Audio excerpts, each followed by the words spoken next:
Assalamualaikum warahmatullahi wabarakatuh. Saya Puja Setiawati dengan NIM C0E01015. Di sini saya akan membahas materi tentang teknik akuntansi keuangan sektor publik.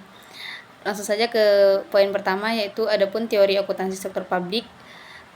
Menurut Indra Bastian, akuntansi sektor publik adalah mekanisme teknik dan analisis akuntansi yang ditetapkan pada pengelolaan dana masyarakat di lembaga-lembaga tertinggi negara dan departemen-departemen di bawahnya, pemerintah daerah, BUMN, BUMD, LSM, dan yayasan sosial maupun pada proyek-proyek kerjasama sektor publik dan swasta.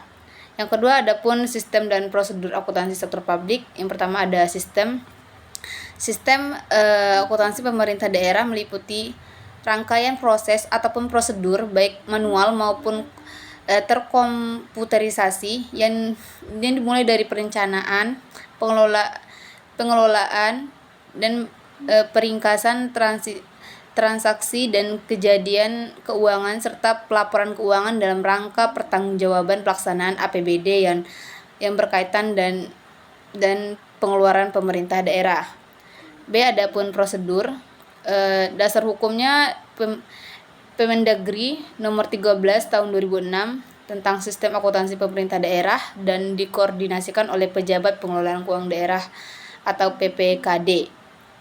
Ada 4 prosedur akuntansi penerimaan. Yang pertama ada prosedur akuntansi penerimaan kas, yaitu prosedur yang meliputi rangkaian proses baik manual maupun terkomputerisasi, mulai dari perencanaan, pengelolaan, dan peringkasan transaksi dan kejadian keuangan hingga pelaporan keuangan dalam rangka pertanggungjawaban pelaksanaan APBN dan berkaitan dengan penerimaan kas pada SKPD ataupun SKPKD. Yang kedua ada prosedur akuntansi pengeluaran kas, yaitu prosedur yang meliputi rangkaian proses baik manual ataupun komputerisasi juga, tapi mulai dari pencatatan, penggolongan, dan peringkasan transaksi dan kejadian keuangan hingga pelaporan keuangan dalam rangka pertanggungjawaban juga dalam pelaksanaan APBN dan berkaitan dengan pengeluaran kas pada SKPD ataupun SKPKD.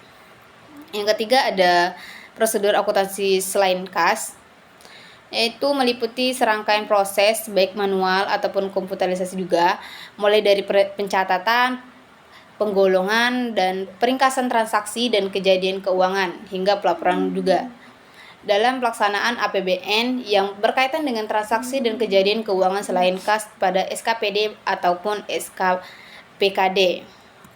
Yang keempat ada prosedur akuntansi aset, yaitu prosedur akuntansi aset meliputi rangkaian proses baik manual ataupun komputerisasi juga, mulai dari pencatatan, pelaporan akuntansi ataupun perolehan hingga pemeliharaan, rehabilitasi, penghapusan, pemindahan, perubahan, klarifikasi, dan penyusunan terhadap aset yang dikuasai ataupun yang digunakan oleh SKPKD atau SKPD.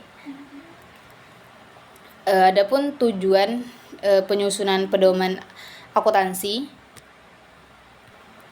yang pertama ada penyediaan organisasi sektor publik suatu pedoman akuntansi yang diharapkan dapat diterapkan bagi pencatatan transaksi keuangan organisasi sektor publik yang berlaku di saat ini.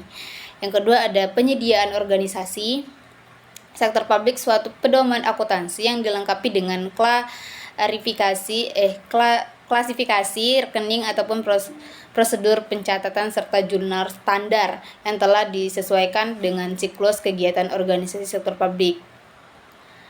Adapun standar akuntansi sektor publik yang pertama ada standar memberikan pedoman tentang informasi yang harus disajikan dalam laporan, posisi keuangan, kinerja, aktivitas sebuah organisasi bagi seluruh pengguna informasi. Yang kedua ada standar memberikan petunjuk ataupun aturan, itu tindakan bagi auditor yang memungkinkan pengujian secara hati-hati dan independen saat menggunakan keahlian dan integritasnya dalam mengaudit laporan ataupun suatu organisasi serta saat membuktikan kewajaran. Yang ketiga ada standar memberikan petunjuk tentang data yang yang perlu disajikan yang dengan terkait berbagai variabel yang patut dipertimbangkan dalam bidang perpajakan, regulasi, perencanaan, serta regulasi ekonomi dan peningkatan efisiensi ekonomi serta tujuan sosial lainnya. Yang keempat ada standar penghasilan, standar menghasilkan maksudnya, yaitu prinsip dan teori yang penting bagi seluruh pihak yang berkepentingan dalam disiplin ilmu akuntansi. Selanjutnya ada teknik-teknik akuntansi keuangan sektor publik. Yang pertama ada akuntansi anggaran. Anggaran yaitu mengacu pada praktik yang dilakukan oleh banyak organisasi sektor publik, khususnya pemerintah dalam upaya menyajikan akun-akun operasinya dengan menggunakan format yang sama dengan anggarannya.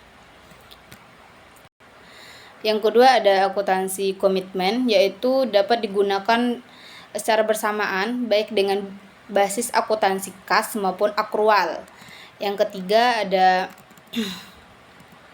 akuntansi dana. Akuntansi dana yaitu sumber daya keuangan berupa dana yang disediakan untuk digunakan oleh organisasi nirlaba ataupun instansi pemerintah.